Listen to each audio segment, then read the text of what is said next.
Hey Max, there was maybe some outside chatter that you may not start today. So ultimately, like, was it always the plan, or I guess can you walk us through maybe how you wind up on the mound for the first game of today's doubleheader? Yeah. I asked Rizzo last night, am I pitching? And he said yes. So I said, I want to pitch the first game and let's go. So that's all I can do for me is just go out there. Last night get my rest and then prepare for a start at noon. That's it. Knowing what's going on this week, do you allow yourself to kind of think of this as maybe your last start here? And if so, like what kind of maybe emotions does that entail today? Yeah, I mean, I'm a human. I get it. I understand what's going on. It just is what it is. I mean, the game of baseball can throw, so many curveballs at you. I've never been in a situation in my career, going through, all the hoopla right now. But today was just a chance to, get challenged and have to block all that out and have to go out there and just compete and try to find a way to win. That's, a good Phillies lineup. It presented challenges to me in the past. You make mistakes, they can make you pay. So that's why it was fun just to get out there and just go pitch and compete. Does anything change once I know you're in compete mode on the mound, but once you're off, does anything change? Does it sort of feel any different? Do you allow yourself to kind of think a bit more about it in the bigger picture? Yeah, and if that happens, it happens. If not, it not. It's it is what it is. And last one there. We're about 24 hours out from the deadline now. Do you have sort of expectations of how you expect this to go? Anything you can share on that end? I got nothing. I don't know. How's this go? I mean, this is new to me. I've only been traded in the offseason. I've never had to deal with this during the season. So for me, just put the blinders up, go out there, pitch, compete, and have fun with your teammates. That's all I can do. Thanks, man. Paul Casella, MLB.com. Max, along with the trade stuff, the COVID stuff, your injury and ramping back up this week, Brad Hand being traded. I mean, do you remember a 24-hour, 48-hour period like this in your career? I mean, this is kind of surreal at this point. Yeah, it's just, I mean, yeah, I mean, it's just crazy just how, what you just said, everything just happened. I mean, how you can never, I think that's the thing about baseball. You can never script it out. You can think you have everything about baseball figured out, and then it just throws all these curveballs at you, figuratively and literally. And you just got to deal with it. You can never let kind of outside thoughts kind of creep in your mind and affect how, what you have to do. And for me, that's go out there and pitch and try to pitch at a really high level. Control what you can control. Go out there and just do what you can do. Like you said, you got everything in the world, trying to distract you and everything we have to deal with. Things you never even in a million years ever thought you'd have to deal with. But guess what? You have to deal with it. So just put a smile on your face and go out there and compete. And then the triceps obviously looked fine. You even took a few swings there against Wheeler. I mean, how it feels normal at this point? Yeah, just working through it and just getting back in the groove of things. I hate missing starts. I don't like how my body and arm feel. I just never like missing starts. So, for you get back out here, get in the groove of things, get 6 innings in. Let me get back in my routines. That's when everything feels great. Thanks, man. Mark Zuckerman, MasterSports.com. Hey, Max, regardless of what's next for you, we've already seen the team now trade Brad Hand earlier today. We know there could be more coming, the direction that this franchise is now preparing to go in.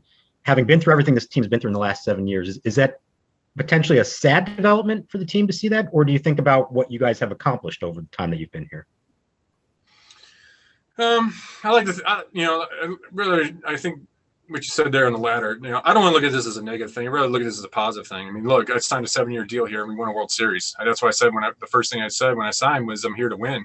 And we won. We won a World Series. So, that's a lifelong dream come true and something that I'll always be so proud of with these guys here to be able to win a World Series and be a part of a championship team and, looking forward to reunions and stuff like that.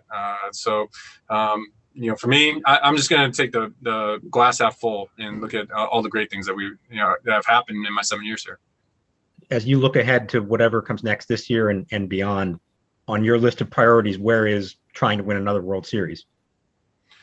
Yeah, when you get outside of this year, that's a tough question to answer. I don't know I don't know how to answer that right now when you're in the thick of it in the middle of the season trying to think about 2022. So I've always said this. I live start to start. I put the blinders up. I just go out there and compete.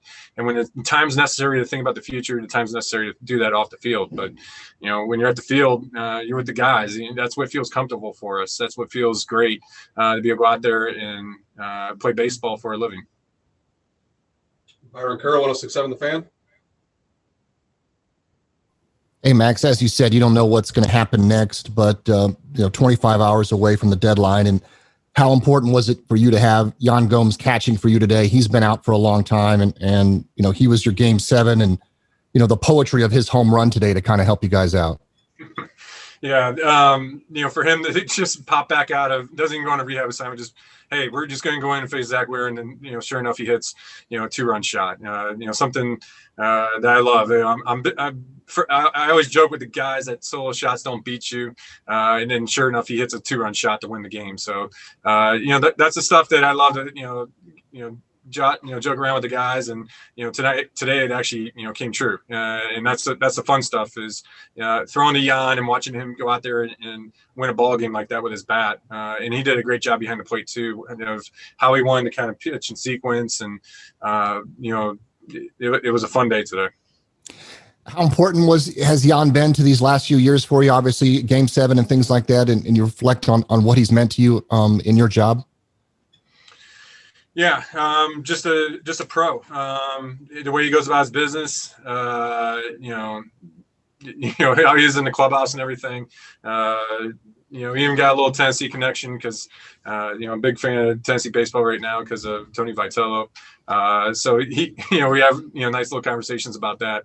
So, he's been a friend of mine over these years. So he's been here. And so, he's been a great teammate for me and a great catcher.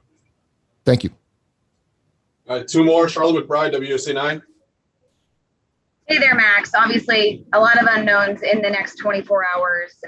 This Washington fan base has wrapped its arms around you. This city has fallen in love with you over the last 7 years. What has their support, and I guess what has DC really meant to you in this entire stretch, if this is your last game with them? Yeah, I mean, for me, this is where kind of my family started. Came here without kids. Now I got 3 kids, and to watch, my girls kind of grow up here, and living here in Virginia in the DMV area, really getting used to it and all the politics that are going around. Being in the nation's capital, that's kind of fun as well. To being on driving by all the monuments every single day. I mean, it's been a very fun experience for me. Being in DC and the fans. What can you say about the fans? And that's where that championship will always mean something to all of us, and we'll always have that, and we'll always have that flag. And we'll finish Matt Weider, NBC Sports Washington. Max, I'm sure with all the craziness going on, you haven't had a ton of time for reflection, but just when you look back now after what could have been your last start with the Nationals, what kind of thoughts run through your head? I don't know that, I put it on the line every single time. I'll give you everything I got, no matter what the situation is. Like I said, today was a wacky start with all the hoopla and everything going around. But just put your head down, put the blinders up, and go out there and compete. You do it for each other. Love watching Parr get the hit, and hit the home run. So it's relationships that you make, and how you go about, and how you play the game.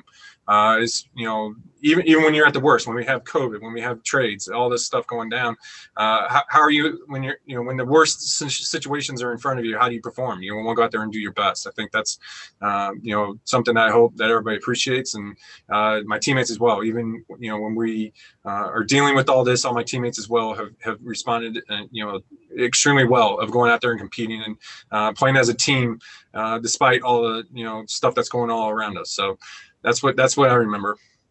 Thanks, Max. All right. Thanks, everybody. We will see you post-game, second game.